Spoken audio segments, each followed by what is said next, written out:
কান পাতলেই শোনা যায় এই মুহূর্তে পশ্চিমবঙ্গে লড়াইটা নাকি তৃণমূল বনাম বিজেপি। আমি জানি না আলটিমেটলি তৃণমূল বনাম বিজেপি লড়াই হবে কিনা, তবে যখন একটা অংশ মনে করছে, রাজনৈতিক মহল মনে করছে, আপনাদের ভাবাচ্ছে, চলুন তর্কের খাতিরে মেনে নিলাম 2026-এর লড়াইটা তৃণমূল বনাম বিজেপি হতে চলেছে। তবে বামেরা যে পিছিয়ে নেই সেটা বোঝা যাচ্ছে বামেদের আবভাবে। বামপন্থীরা 2026-এ কোমর বেঁধে লড়াইতে নামতে চলেছে। হ্যাঁ বন্ধুরা, যেই খবরটা বলছি উড়িয়ে দেবেন না। বন্ধুরা, বামেরা প্রতিশ্রুতির ঝুলি নিয়ে 2026-এ লড়াই করবে। অবশ্য অন্য দলের সঙ্গে সমঝোতা হবে কিনা সময় বলবে, তবে আইএসএফ এর সঙ্গে সমঝোতা হলেও হতে পারে। টার্গেট মুসলিম ভোট তৃণমূল থেকে কাট অফ করা। তবে লড়াইটা কতটা জমবে প্রতিশ্রুতির ওপরে ডিপেন্ড করবে, কারণ আপনারা জানেন দুটো দল যেটা রয়েছে বিজেপি তৃণমূল, এরা প্রতিশ্রুতির ফুলঝুরি মানুষকে দেয়। তবে এই প্রতিশ্রুতি দেওয়ার পরে কতটা প্রতিশ্রুতি রাখে সেটা মনে হয় আমাদের বলতে হবে না আপনাকে। মনে রাখবেন, এই বামেরাই কংগ্রেসের সঙ্গে কেন্দ্রের সরকার গঠন করেছিল। সেই সময়ে কেন্দ্রীয় সরকার বামেদেরকে বলেছিল আপনারা কটা মন্ত্রী চান, কটা লালবাতি গাড়ি চান। বামেরা ওই সময় বলেছিল আমাদের লালবাতি গাড়ির দরকার নেই, আমাদের মন্ত্রিত্ব দরকার নেই, 100 দিনের কাজ চালু করতে হবে।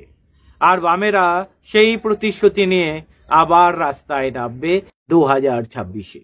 শুধু তাই নয়, সিভিক ভলেন্টিয়ার্স যারা রয়েছে তাদেরকেও প্রতিশ্রুতি দিচ্ছে। এখন সব কন্ট্রাকচুয়ালে কাজ হচ্ছে। সিভিক ভলেন্টিয়ার্স এর কি প্রতিশ্রুতি দিচ্ছে বামেরা? 2026-এ সিভিক ভলেন্টিয়ার্সে যারা কাজ করছে তাদের সরকারি চাকরি পাক্কা, মানে সিভিক ভলেন্টিয়ার্স থেকে তারা সরকারি চাকরি পাবে। ওই পোস্টই থাকবে, কিন্তু চাকরিটা হয়ে যাবে সরকারি চাকরি। তাছাড়া পেনশন ভাতা বিভিন্ন যেসব থাকে সবকিছুই পাবে। কৃষকদের বিভিন্ন দাবি দাবা মেটানো হবে। এক কথায় ফুলঝুরি নিয়ে নামছে বামেরাও। লড়াইটা কতটা জমজমাট হবে দেরি রয়েছে, তবে এখন থেকেই রাজনৈতিক মহলে চর্চা শুরু হয়ে গিয়েছে যে লড়াইটা 2026-এ তৃণমূল বনাম বিজেপি হবে। বামেরাও সেটা ভালো মতোই বুঝতে পারছে। তবে বামেরাও যে পিছিয়ে নেই প্রমাণ পাওয়া যাচ্ছে বামেদের এই ছোট ছোট প্রতিশ্রুতিতে। বামেরা এখন থেকেই আভাস দেওয়া শুরু করে দিয়েছে, মানে ইঙ্গিত দেওয়া শুরু করে দিয়েছে 2026-এ যদি বামেরা ক্ষমতায় আসে বা মানুষ যদি বামেদের দিকে ফিরে তাকায়, তাহলে বামেরা মানুষের প্রতিশ্রুতি রাখবে। জানি না যারা লোন নিয়েছিল ওই আবাস যোজনা ঘর বাড়ি পাওয়ার জন্যে, তারা লোন দিতে পারছে না। যখনই আদায়কারীরা বাড়িতে আসছেন পালাচ্ছে বাড়ি ছেড়ে, তাদের দিকে কি ফিরে তাকাবে বামেরা? তাদের লোন মুকুবের কথা কি বামেরা বলবে? 100 দিনের কাজ তৃণমূলের প্রকল্প, এই প্রকল্প কতটা জোরদার করবে, কি প্রতিশ্রুতি দেবে বামেরা? ইলেকট্রিসিটি বিল আকাশ ছোঁয়া, দিল্লির মতো কি স্ট্যান্ড নেবে বামেরা? অনেকেই বলছে 2026 আসতে না আসতেই বামেরা নতুন নতুন প্রতিশ্রুতি মানুষকে দেবে, মানুষের দুয়ারে দুয়ারে যাবে। বামেরা কামব্যাক করতে চাইছে, যার ফলেই বামেরা, আপনারা জানেন রাজনৈতিক বিশ্লেষক মানে বামেদের যারা পরামর্শ দেবে এমন কিছু লোক হায়ার করেছে অলরেডি। তারা কি পরামর্শ দেবেন আগামী দিনে, নাকি আগামী দিনে সরকারে আসার জন্যে বামেরাও প্রতিশ্রুতি নিয়ে মানুষের সামনে আসবে?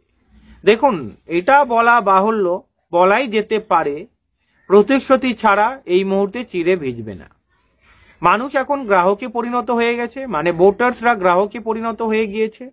তাই এই ভোটার্সদের মুখ বামেদের দিকে ফেরাতে গেলে আগে ওই গ্রাহক মানে যারা ভোটার্স তাদের পকেট ভরাতে হবে, মানে তাদেরকে প্রতিশ্রুতি দিতে হবে। কেমন প্রতিশ্রুতি বামেরা দেয় ডিপেন্ড করবে আগামী দিনে। তবে যতটা শোনা যাচ্ছে সিভিক ভলেন্টিয়ার্স যারা রয়েছেন তাদের সরকারি চাকরি পাক্কা, আরও তাদের যেসব বেনিফিট থাকে সরকারি চাকরি করলে, পেনশন থেকে শুরু করে আরও যেসব বেনিফিট, সব বেনিফিটই নাকি বামেরা দেবে। আপনারা জানেন শতরূপ ঘোষ একটা মঞ্চে দাঁড়িয়ে এই বক্তব্য রেখেছেন এবং তৃণমূল সরকারকে আক্রমণ সঙ্গে বিজেপিকেও ছাড়েনি। উনি বলছেন, আমরা যখন সরকার গঠনে সাহায্য করেছিলাম কংগ্রেসকে, মানে কেন্দ্রীয় সরকার গঠনে, সেই সময় একটু আগেই আপনাদেরকে বললাম বামেরা 100 দিনের কাজ চালু করার কথা বলেছিল, আর 100 দিনের কাজ চালু হয়েছে।